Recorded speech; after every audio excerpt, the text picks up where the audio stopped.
A man never thought he loved his wife until he lost her in a car accident. His father-in-law broke the devastating news of his wife's death, but not a trace of sorrow crossed his face. He calmly wiped the glaring bloodstains from his shoes, then calmly stared at the hospital bed where his wife was being resuscitated. He even bought a pack of chocolate candies from the vending machine as if nothing had happened, but the candies got stuck in the slot, disappointing him. He didn't get angry. Instead, he stared blankly at the machine with hollow eyes. After thinking for a moment, he slowly took down the contact information for customer service. On the day of his wife's funeral, the solemn venue was filled with mournful music, and friends and relatives were all weeping. But Davis felt it was all too dramatic and artificial, because deep down he felt no emotional stirring whatsoever.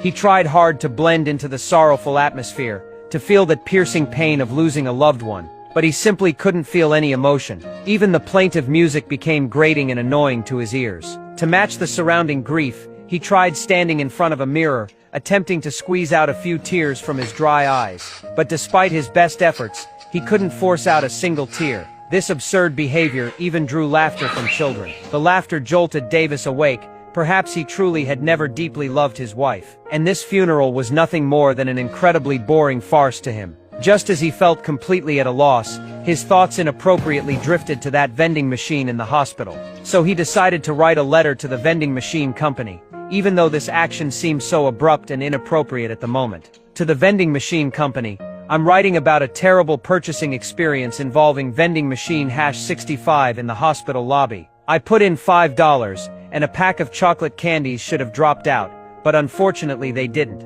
I'm not trying to say that my wife died 10 minutes ago, nor am I looking to cause trouble or gain sympathy. I just want to explain the situation clearly so we can resolve the problem.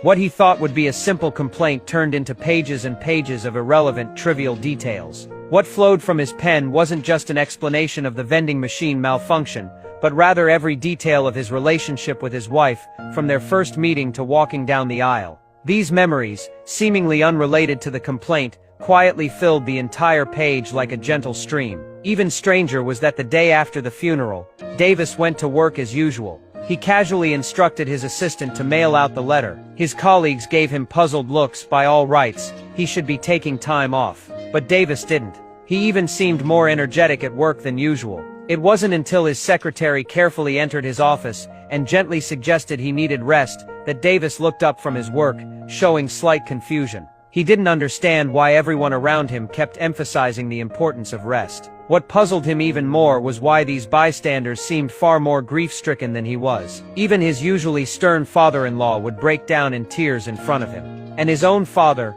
under the pretense of helping water the plants, would offer comfort, his words conveying that Davis shouldn't be too heartbroken. But all this concern and consolation seemed like an absurd farce to him, because he simply couldn't understand why they would be so sad. However, some inexplicable strange things began happening to Davis. On the train, when chatting with fellow passengers about work routines, he would somehow steer the conversation to his deceased wife without realizing it. I didn't love my wife. I know it's sad to say, but now that she's gone, I don't even feel sad or pain or hurt. Well, what do you feel? Perhaps this touched a nerve deep within Davis. He suddenly pulled the emergency brake. The police seriously questioned Davis about why he impulsively pulled the emergency brake. His answer seemed scattered and incoherent. Just when the officer felt helpless dealing with this absurd situation, an investigating clerk stepped forward and quietly informed the officer that Davis had just lost his beloved wife. The officer immediately understood that behind Davis's seemingly abnormal behavior was the enormous grief he was about to bear. Fortunately, this emergency incident caused no casualties. Davis was released with a verbal warning, but in the vast house he was utterly alone. He casually glanced at the conch shell on the table, his wife's favorite decoration during her lifetime, but now it only seemed like an eyesore to him.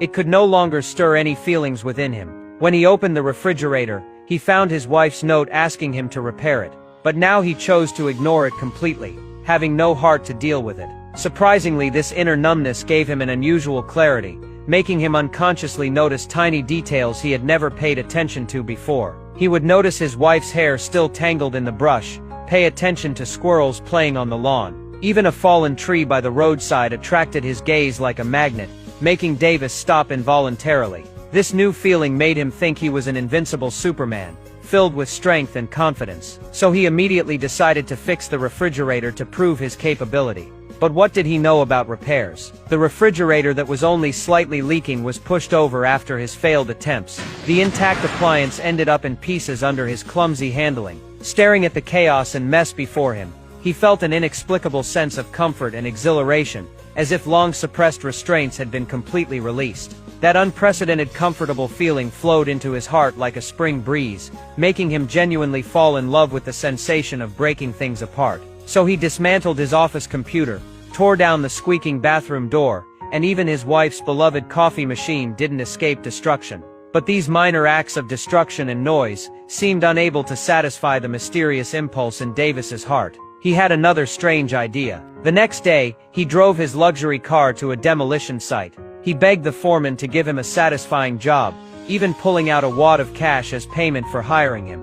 Davis hoped to exchange his humble posture for that momentary satisfaction. His heart seemed driven by an invisible force, yearning to find that long-lost thrill in destruction and reconstruction. But was what he sought the satisfaction of work, or some indescribable desire and release deep within his heart?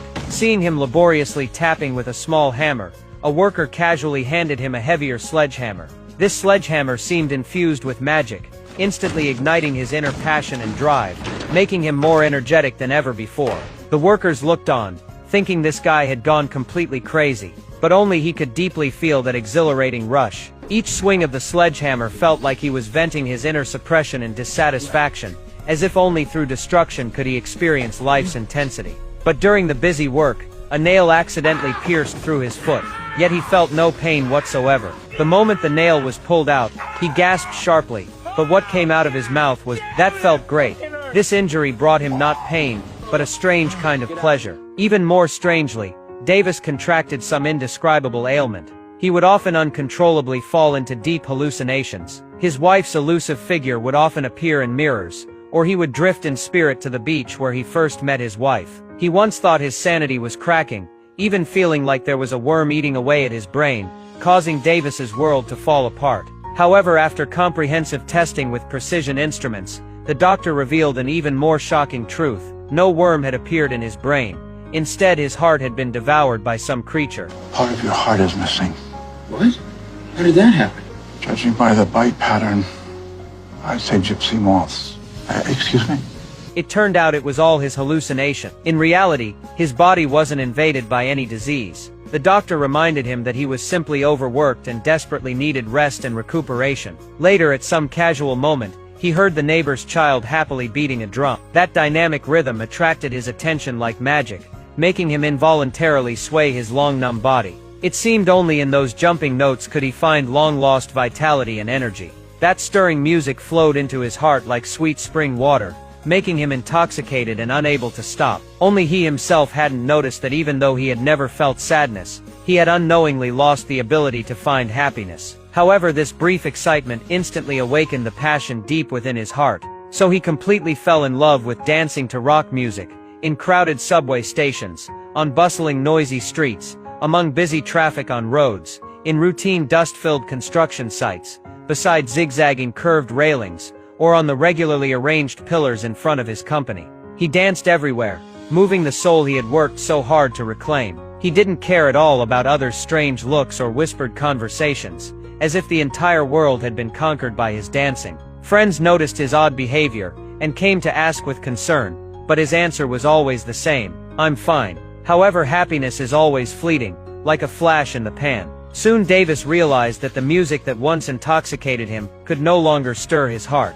So he decided to return to his habit of destroying objects. The villa where he had spent countless days and nights with his wife became his first target. He drove an excavator and charged toward the house without hesitation.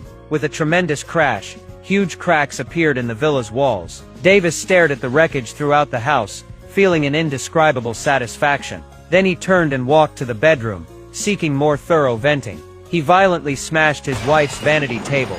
Each impact gave him unprecedented stimulation and pleasure. But in this frenzy, a stack of papers that accidentally fell caught his attention. He flipped through them and discovered it was a pregnancy test report detailing his wife's abortion. This sudden discovery left him confused, as he had never heard his wife mention this matter. Now he just wanted to find his in-laws to ask for clues, hoping to learn the truth from them. On his way to his in-laws' house, the sunlight was too glaring. He pulled down the sun visor, and accidentally discovered a note his wife had left behind. But the matter of the fetus had already made Davis upset and distracted. He had no mood to look at that piece of paper. When he hurriedly arrived, he happened to encounter his wife's memorial service. However, being anxious and restless, he no longer cared about respecting his in-laws' feelings. In front of everyone, he directly asked them about his doubts. Did she tell you she was pregnant? Last year. Did you know?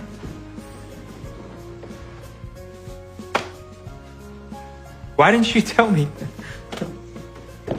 As Davis was about to leave, his mother-in-law caught up with him and told him the truth. She explained, "It wasn't your child. My daughter had already fallen in love with someone else." Davis just listened quietly, his face still showing no emotion. But what he didn't know was that this was just a lie his mother-in-law had woven to comfort him. In her view, attributing the affair to her daughter's own infidelity might give Davis some consolation from his grief over losing his wife. But this lie was like a double-edged sword.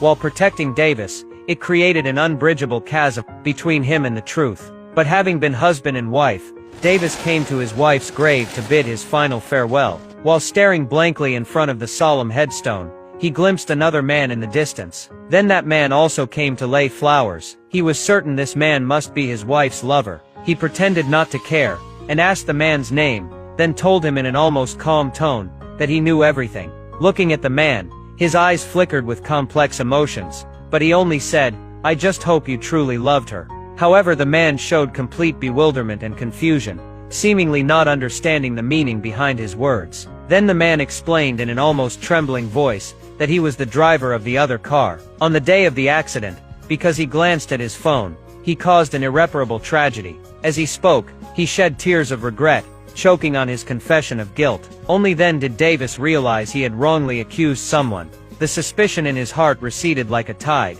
replaced by an indescribable sympathy. Regardless, this tragedy could never be undone. An ineffable comfort gently touched between two broken hearts. When he returned to his car, that carelessly discarded note accidentally caught his eye. He bent down to pick it up and saw the delicate handwriting. "If it's raining, you won't see me. If it's sunny, you'll think of me." Davis's heartstrings were suddenly gently plucked by these words, and an inexplicable emotion surged up. His mind began to recall neglected details from their life together, remembering how notes were everywhere in their daily life. Those beautiful memories seemed to reappear as if they were yesterday. He also remembered the moments of laughter and conversation with his wife before the accident, that moment of joy and happiness still seeming to echo in his ears. When the rain of memory swept across the river of time, his numb emotions finally reached their breaking point. He suddenly burst into laughter, bitter laughter tinged with desolation. What followed was a flood of memory fragments about his wife, like surging tides. Those past moments of warmth and laughter, arguments and reconciliations, now all transformed into complex emotions, pouring out tangled in his tears. Longing, guilt, regret and other painful emotions intertwined in his heart.